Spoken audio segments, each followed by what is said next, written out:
হে জগতবাসী, আজ আমি শামীম আলী চিশতি আপনাদের সামনে একটি আলোচনা নিয়ে হাজির হইলাম। সেই আলোচনাটি হলো যে রাজ্জাক দেওয়ান একটা কথা বলেছিল, কিন্তু রাজ্জাক দেওয়ান তাকে কি বলা হয়? মাতাল রাজ্জাক। সে এমন কিছু গান লিখেছে, এমন কিছু কথা বলেছে, কিন্তু তার নামের আগে মাতাল রাজ্জাক, মানে মাতাল হয়ে এই কথাগুলো বলেছে বলে মানুষে হয়তো তাকে দোষ ধরতে যায় নাই বা তার উপরে কোনো টর্চারিং করতে যায় নাই। কিন্তু আমার নামের আগে তো আর মাতাল নেই। আমি হলাম শামীম আলী চিশতি। এখন আমি যদি মাতালের মতো কিছু বলি তখন কিন্তু এখানে বিশৃঙ্খলা হয়ে যেতে পারে, তাই আমি সেটা বলবো না। তবে মাতাল রাজ্জাকের সেই কথাটা আমি বলবো। সেই কথাটি হলো, তিনি একটা জায়গাতে বলেছেন, আকাম কুকাম নামাজ রোজা একসাথে বান্দিয়া বোঝা রওনা দিছে দুজকে। জানি না এ ধরনের কথা হয়তো আমার মুখে মানায় না, তবে উনি যে বলেছিল এই কথাটি আমি আপনাদের সামনে তুলে ধরলাম। তবে আমি ওনার মতো না বলি, তবে আমি কিছু কথা বলবো যে যারা কোরআনটাকে না বোঝে, পুরোপুরি না বুঝুক, কিছু তো বুঝতে হবে। কিছু না বুঝলে আল্লাহর ইবাদত কী করে করবো আমরা? তো কিছু কিছু বুঝতে গেলে, সেটা যেমন কোরআনে খুঁজতে গেলে দেখা যায় 82 জায়গায় আল্লাহ সালাতের কথা বলেছেন। 82টি জায়গায় আল্লাহ সালাতের কথা বলেছেন। আল্লাহ যদি একবার বলতো যে সালাত কায়েম করো, তখন কিন্তু পৃথিবীর সমস্ত মুসল্লিগণ, সমস্ত মুসলমানেরা সালাত কায়েম করবে। তো একবার বললেই তো হয়ে যায়, তো 82 জায়গায় বলল কেন আল্লাহ? তাহলে 82 জায়গায় বলার যে উদ্দেশ্য সেটা হলো যে সালাত কিন্তু এক প্রকার নয়, সালাত বহু প্রকার। আচ্ছা, বহু প্রকারের মধ্যে আমি কয়েকটা প্রকার তুলে ধরব। যেমন আল্লাহ বলেছে তোমরা সালাত কায়েম করো। এখন দেখা গেছে যে সালাতটা মানুষের রুকু সেজদার মাধ্যমে যে নামাজটি পড়তেছে এটাকেই সালাত বলে জানে। তাহলে এটা তো এক প্রকার সালাত, তাহলে আরও 81 প্রকার সালাত আছে। তাহলে এক প্রকার সালাত পড়ে আমরা বলি বেহেশত যাব, নামাজ বেহেশতের চাবি, এটা বড় দাবি। আরে মরলে পরে কত যে চর থাপ্পড় খাবি। হে জগতবাসী, ক্ষমা করবেন আমার এই কথাটি, কটু বাক্যে নেবেন না। তবে যে 82 জায়গায় আল্লাহ 82 ভাবে সালাত কায়েম করার কথা বলা হয়েছে, 82টা জায়গায় 82 ভাবে সালাত কায়েম করার কথা বলা হয়েছে। যেমন যে 82টা ভাব প্রকাশ করেছেন আল্লাহ, এর মধ্যে 2-4টা ভাব আমি প্রকাশ করব। সেটি হলো, যেমন আল্লাহ কোরআনে বলেছেন দুর্ভোগ সেই নামাজকারী যারা এতিমের গলা ধাক্কা দেয়।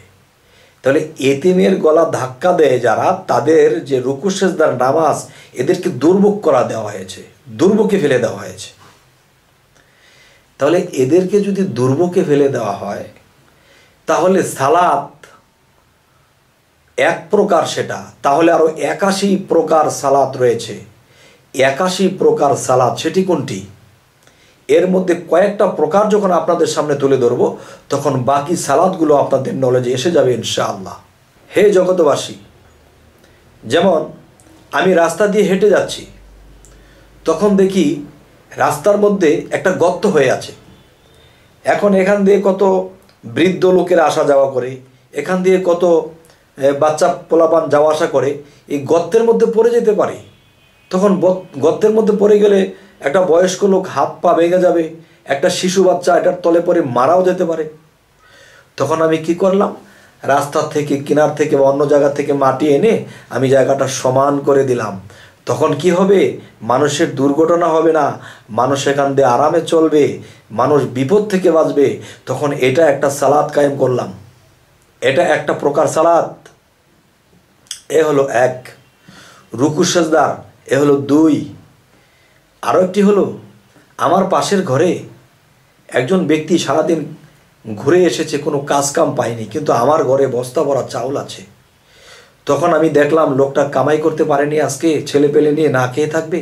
আমার ঘর থেকে 2 কেজি চাল দিলাম, বাবারে আজকে আপনি পাক টাক করে খান, কালকে কোনো কাজ বাও করে নেবেন। এই একটা সালাত কায়েম হলো। আচ্ছা, আবার দেখা যায় একটা এতিম তাকে দেখার কেউ নেই, বা একটা এতিম মেয়ে বিবাহর উপযুক্ত হয়েছে, গরিব ঘরের মধ্যে সে লালন পালন হইতেছে, কিন্তু মেয়েটাকে বিবাহ সাথী দেওয়ার মতন কোনো তৌফিক নেই, তখন নিজে যা পারলাম দিলাম, অন্য আমার মতো মুসল্লিকে ডেকে এনে যে আমরা কিছু টাকা কালেকশন করে দিলাম যে মেয়েটার বিয়ে দিয়ে দাও, এই একটা সালাত কায়েম হলো। আচ্ছা, এখন দেখা যায় আমি রাস্তা দিয়ে হেঁটে হেঁটে যখন যাচ্ছি, তখন দেখি একটা কুকুর পড়ে আছে, সে না খেয়ে জিহ্বা বের করে হা হা করতেছে, পিপাসিত। তখন আমি একটু পানি নিয়ে ধরেছি, সে খেয়েছে। আমি 10 টাকা দিয়ে একটা রুটি কিনেছি, তাকে দিয়েছি। তখন সে খেয়ে শরীরটা নিয়ে একটু দাঁড়াইছে। কারণ আল্লাহ কি বলেছে, আমি সমস্ত জায়গায় বিরাজমান, তাহলে আমি কিন্তু মানুষের মধ্যে বিরাজমান। এখন যেই মানুষের ভিতরে পরমাত্মা জাগ্রত নেই, যেই মানুষের ভিতরে হৃদয়ে জাগ্রত নেই, সে কখনো গরিবকেও দেখবে না, সে কখনো প্রাণীকেও মায়া করবে না।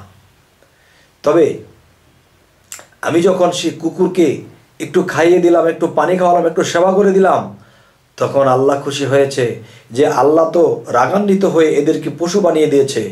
এখন দেখা যায় এরা কষ্টে আছে, এদেরকে আমরা একটু সহযোগিতা করলাম, সে একটু আরাম পেল।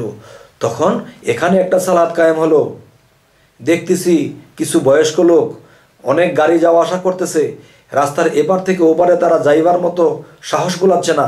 তখন আমি সেই বৃদ্ধ লোককে ধরে ধরে আমি রাস্তা পার করে দিয়েছি। একটা সালাত কায়েম হলো। আমি প্রতিদিন পেট ভরে খাই, তখন কি করব, ঘরের ফ্যামিলির মধ্যে আমাদের প্রতিদিন 2 কেজি চাউল লাগে, সেখান থেকে 1 মুষ্টি করে চাউল আমি রেখে দিয়েছি। সেই চাউলটা আমি 1 মাস জমা করেছি। 1 মাস জমা করে দেখেছি কারা এতিম দুঃখী যারা অসহায়, তাদের মাধ্যমে আমি টাকাটা দিয়ে দিয়েছি। তখন একটা সালাত কায়েম হলো। হে জগৎবাসী, যদি আমি যেগুলো বলেছি এগুলো যদি সালাত না হয়, তাহলে আল্লাহ কেন বলল সূরা মাউনে, দুর্ভোগ সেই নামাজকারী যারা এতিমের গলা ধাক্কা দেয়, দুর্ভোগ সেই ইবাদতকারী যারা এতিমকে অন্ন বস্ত্র দানে উৎসাহ দেয় না, শুধু নামাজেই উদাসীন। তখন আল্লাহ এইসব নামাজিদেরকে বকে দিয়েছে, এদের নামাজকে দুর্ভোগে পাঠিয়ে দিয়েছে। তাহলে আজকে আমি 82টা ভাব আল্লাহ সালাতের 82টা ভাব আল্লাহ প্রকাশ করেছে।